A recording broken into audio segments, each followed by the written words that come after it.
हरे कृष्णा दोस्तों, राधे राधे। दोस्तों, आज इंदिरा एकादशी है, तो सबसे पहले आप सभी लोगों को इंदिरा एकादशी की हार्दिक शुभकामनाएं। श्री हरि श्री विष्णु आप सभी के मनोरथों को पूर्ण करें।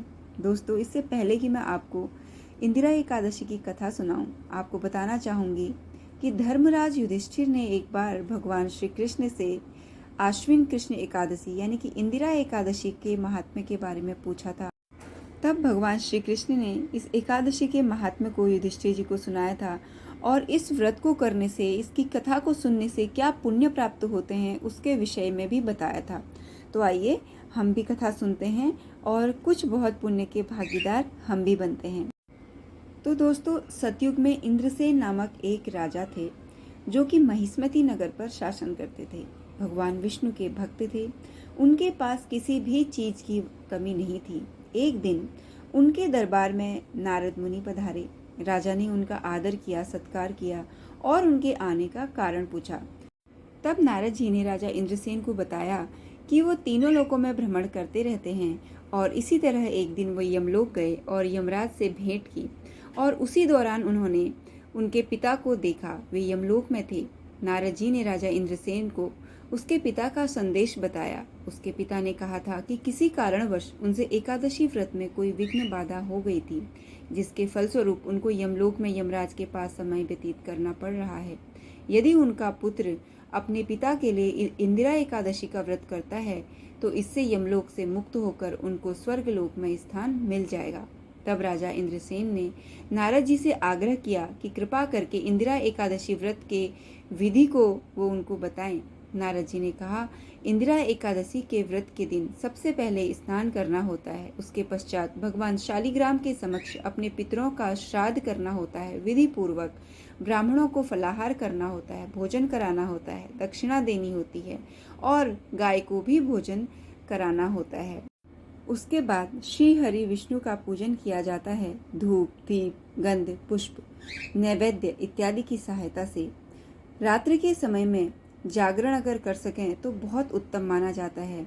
उसके अगले दिन स्नान करके, पूजा करके ब्राह्मणों को भोजन कराना चाहिए। उसके बाद स्वयं भोजन करके व्रत को पूरा करना चाहिए। नारद जी ने कहा कि हे राजन, तुम विधि पूर्वक इंदिरा एकादशी का व्रत करोगे तो निश्चय ही तुम्हारे पिता को स्वर्गलोक में स्थान प्राप्त होगा। जब आश्विन माह के कृष्ण पक्ष की एकादशी आई तो राजा इंद्रसेन ने विधि पूर्वक इंदिरा एकादशी का व्रत किया। इस व्रत के पुण्य प्रभाव से उसके पिता यमलोक से मुक्त होकर विष्णु लोक को चले गए। मृत्यु के बाद राजा इंद्रसेन को भी स्वर्गलोक की प्राप्ति हुई। तो दोस्तों, इंदिरा एकादशी पितृपक्ष में होने के कारण और भी महत्वपूर्ण हो जाती है, क्योंकि इससे पितरों का उद्धार होता है, साथ ही साथ उनकी संतानों का भी कल्याण होता है। जो भी व्यक्ति इस व्रत को रखता है वह पाप से मुक्त होता ही है। उसके पितरों को भी मोक्ष की प्राप्ति होती है। उसे भी मृत्यु के बाद जीवन और मरण के चक्र से मुक्ति प्राप्त हो जाती है। इस व्रत को करने से राजा इंद्रसेन और उसके पिता को भी मोक्ष प्राप्त हुआ था। इस व्रत की विधि उन्हें स्वयं नारद जी ने बताई थी।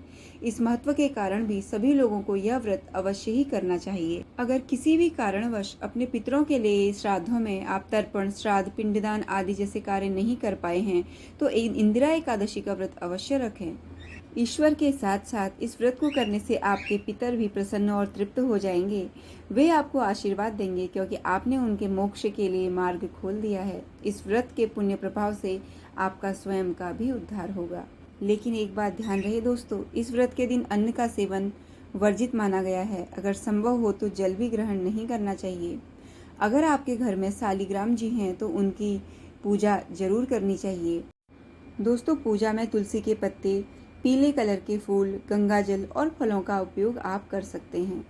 यदि आपको व्रत रखना है तो एक दिन पूर्व से ही सात्विक भोजन करना चाहिए, यानी कि लहसुन, प्याज इत्यादि छोड़ देने चाहिए।